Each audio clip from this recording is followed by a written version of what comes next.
এই বাংলাদেশের মুসলমান যারা রয়েছে শান্তিপ্রিয় মুসলমান, এই বাংলাদেশের মুসলমান যারা রয়েছে তারা আসলে যেমন নিজেদের ধর্মের প্রতি তাদের সহানুভূতি রয়েছে, অন্যান্য ধর্মের যারা রয়েছে তাদের প্রতিও তাদের সহানুভূতি রয়েছে।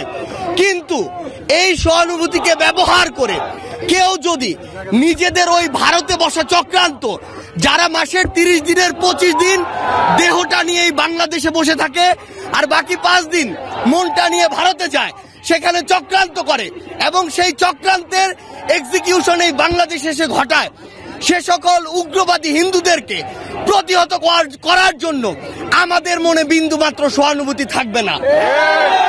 আমরা আমাদের জায়গা থেকে স্পষ্ট করে বলতে চাই, আমরা অনেক সহ্য করেছি, আমরা আমাদের জায়গা থেকে সর্বোচ্চ উদারতা দেখিয়েছি। আমরা দেখেছি এই অভ্যুত্থানের পূর্বে কারা কতটুকু এই অভ্যুত্থানকে সমর্থন করেছিল। আমরা দেখেছি এই বাংলাদেশ থেকে শেখ হাসিনা পালিয়ে যাওয়ার পরে কাদের মন সবচেয়ে বেশি খারাপ হয়েছে।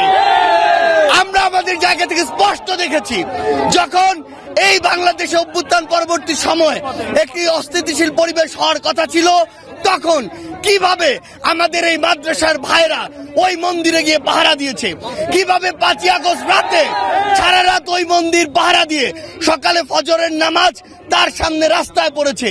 সেখানে এই সহানুভূতিকে কেউ যদি প্রশ্রয় হিসেবে দেখে, আমরা স্পষ্ট করে বলে দিতে চাই, শুধু অন্তর্বর্তীকালীন সরকার নয়, বৈষম্য বিরোধী ছাত্র আন্দোলন নয়, জাতীয় নাগরিক কমিটি নয়, পুরো বাংলাদেশ একসাথে এ সকল উগ্রপন্থীদেরকে প্রতিহত করবে। আমরা আমাদের জায়গা থেকে স্পষ্ট করে বলতে চাই, এসব ইসকনের নামে যেসব উগ্রপন্থীরা বিগত 16 বছরে অসংখ্য অপকর্ম ঘটিয়েছে, ফ্যাসিস্ট আওয়ামী লীগ এ সকল অপকর্মকে মানুষের সামনে আসতে দেয়নি। তারা ইসকনের এ সকল অপকর্মকে মদত দিয়েছে, প্রশ্রয় দিয়েছে, আশ্রয় দিয়েছে, লুকিয়ে রেখেছে।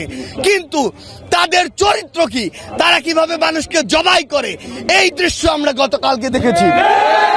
আমরা আমাদের জায়গা থেকে স্পষ্ট করে বলতে চাই, বাংলাদেশের মানুষ যেমন সকল ধর্মের প্রতি সহানুভূতিশীল, একইভাবে সকল উগ্রবাদীদের বিপক্ষে তাদের রক্ত গরম হয়ে সর্বোচ্চ অবস্থানে যেতে, তাদের বিরুদ্ধে দাঁড়াতে, তাদের প্রতিহত করতে বিন্দুমাত্র দ্বিধা করবে না।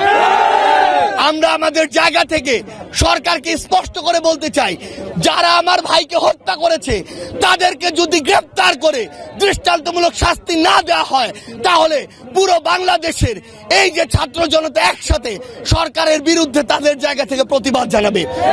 আমরা আমাদের জায়গা থেকে বলে দিতে চাই, যদি এই ক্ষেত্রে দৃষ্টান্তমূলক শাস্তি না হয়, তাহলে এটি হবে সরকারের বিচার ব্যবস্থার ক্ষেত্রে অন্যতম একটি ব্যর্থতা। আমাদের জায়গা থেকে স্পষ্ট কথা, এই যারা ইসকন নামের, যারা এই উগ্রপন্থী একটি মনোভাব বাংলাদেশে ছড়াচ্ছে, হিন্দুত্ববাদী মনোভাব বাংলাদেশে ছড়াচ্ছে, তাদেরকে অবিলম্বে নিষিদ্ধ করে বাংলাদেশের স্থিতিশীলতার জন্য, শান্তিপূর্ণ পরিবেশের জন্য তাদেরকে অবিলম্বে নিষিদ্ধ করতে হবে।